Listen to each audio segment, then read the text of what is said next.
Hello everyone and welcome to a new video. Today I am filming another book review because that's just how my channel turned out to be right now. I am going to talk about The Fever King by Victoria Lee. This one was actually released on the 1st of March. It has already been out for almost 2 months actually, so I just seem really late to the party.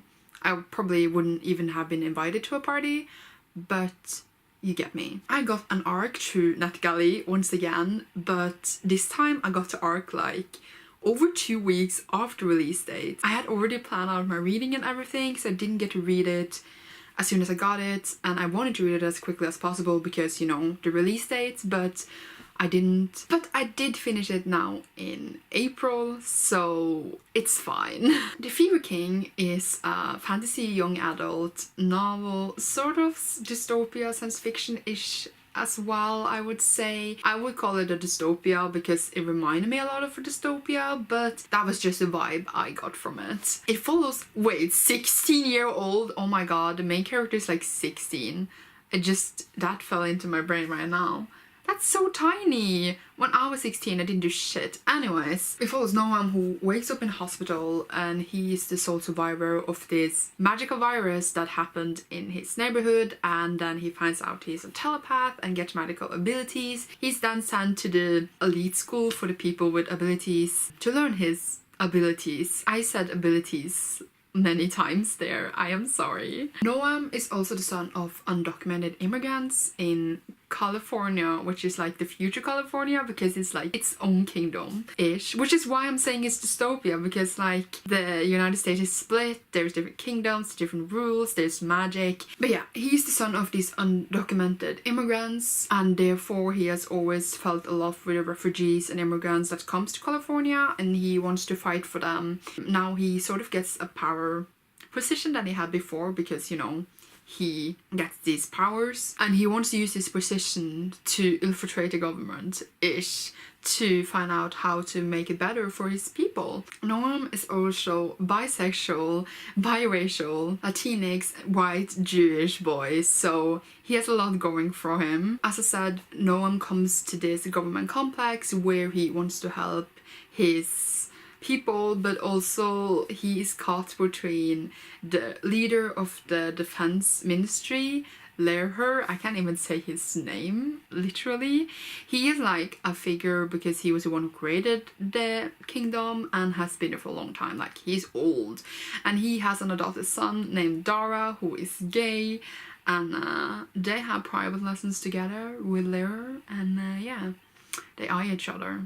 That's all I'm gonna say. There is a lot of things going on in the story with magic and, you know, the general commentary on refugees and immigrants, which can be reflected in our society today. So how do I feel about this book? I don't really know. It's more like it wasn't anything special for me. I feel like it's a story I have read many times before. As I said, with the whole dystopia feel, it is like society is in this way in the future, and then we are being told one thing but other things are being revealed throughout the way, which is really dystopia, like the reason for everything, blah blah blah. I predicted quite a lot in this. I was quite surprised. At one point I was like, is he being right now? Because I was like, this is so weird. I can't say because it's a spoiler, and he literally was. I was like, oh my god, how did I tell?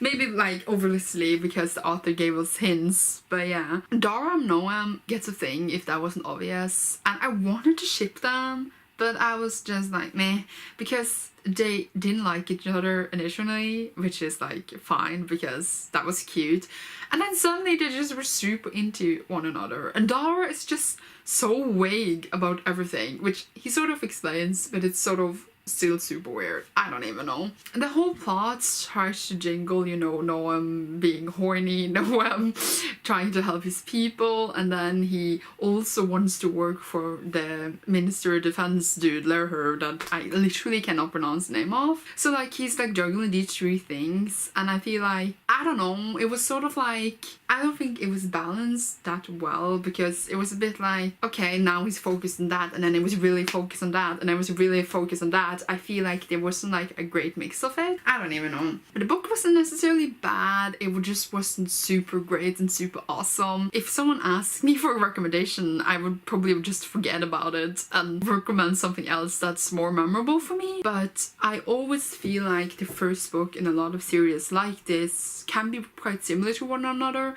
but when they have established the story, the rest of the story can either go really well or become not that well. So I feel like this story has a lot of potential to be great, and I guess I will probably pick up the sequel at some point because I usually don't leave any series unfinished. It is the first one in a series, and the series is called Feverwake, and I like that name. It was nice with a chill LGBT plus representation though, because even though a lot of those kinds of stories, many of the LGBT stories, that's their plot, but here it was just like a romance in any other science fiction novel, and I was just like, I like this, that's fine. But I would just wish they had more spark between them. The reveals also came really like awkwardly. I was like waiting for them for a long time because everything that was going on was so weird, and then it finally came and I was like, oh, okay, we are here now.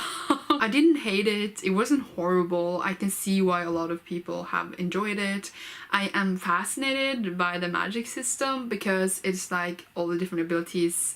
You need to know like physics, like if you have telepathy, you need to know the physics to actually do things, and that means you need to be like smart, which is not me at all. So like literally I cannot use magic in this world, but you have to like survive the virus to get magic. So yeah, so I like the magic system and I liked how it felt thought through, so that will also be interesting to see in the future considering some of the reveals we got. Woo! That I predicted. But that's fine. I think too much. I gave the book 3 out of 5 stars because it was okay, but I feel like 2 stars is too little and 4 stars is way too much. So like 2.75.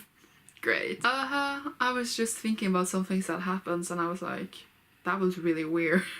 I'm gonna stop now. I think that's it for this review. I feel like all the things I could have talked about will be too spoilerish, so I will end it here and you will see me soon in a new video. Thank you so much for watching, and as I said, Fever King is already out, so you can go pick it up if you want to. Bye!